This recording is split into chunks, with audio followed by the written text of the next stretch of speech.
Post-Hypnotic Press presents What's Worth Learning by Marion Brady. Narrated by Diane Havens. Introduction.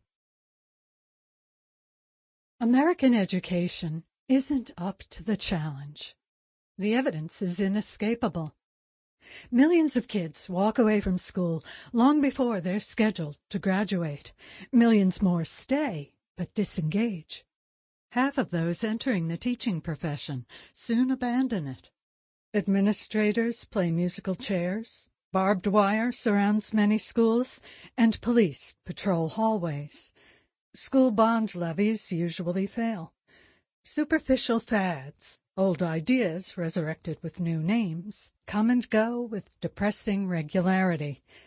Think tanks crank out millions of words of ignored advice, and foundations spend billions to promote seemingly sound ideas that make little or no difference. About $500 billion a year is invested in education, but most adults remember little and make practical use of even less of what they once learned in thousands of hours of instruction. Congress and state legislatures bring market forces to bear, certain that the rewards and penalties of competition will work the wonders in education they sometimes work in business, and nothing of consequence happens.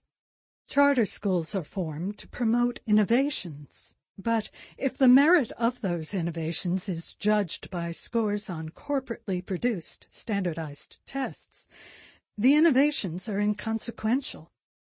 Municipal governments take over failing schools or hand them off to corporations, producing results so poor that statistical games must usually be played to justify contract renewals. Stringent standards are put in place, and tests, keyed to them, are so high stakes that failure may shut down whole schools and teaching careers and permanently affect the life chances of the young. But performance stays flat.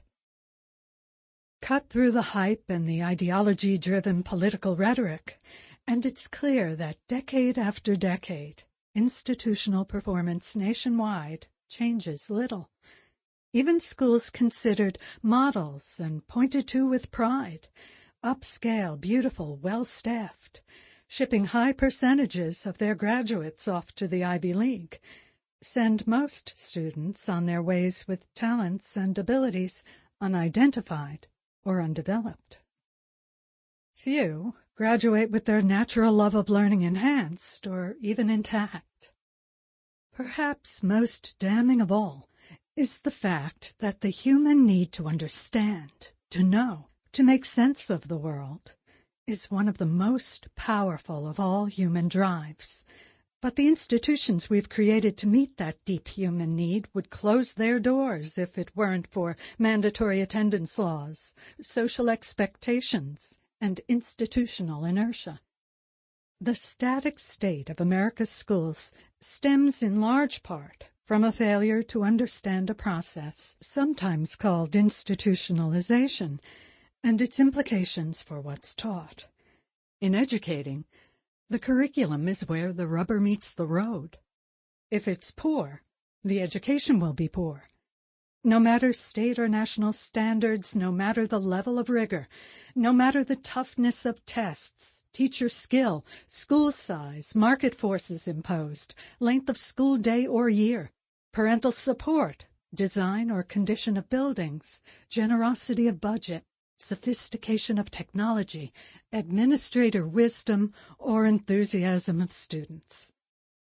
A school can be no better than its curriculum allows it to be, and the process of institutionalization, neither understood nor addressed, assures that year after year the traditional math, science, social studies, language arts curriculum will become more dysfunctional.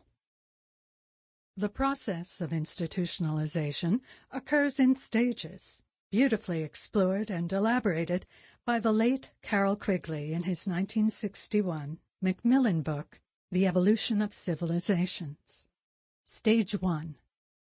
A society has challenges. Sample complete. Ready to continue?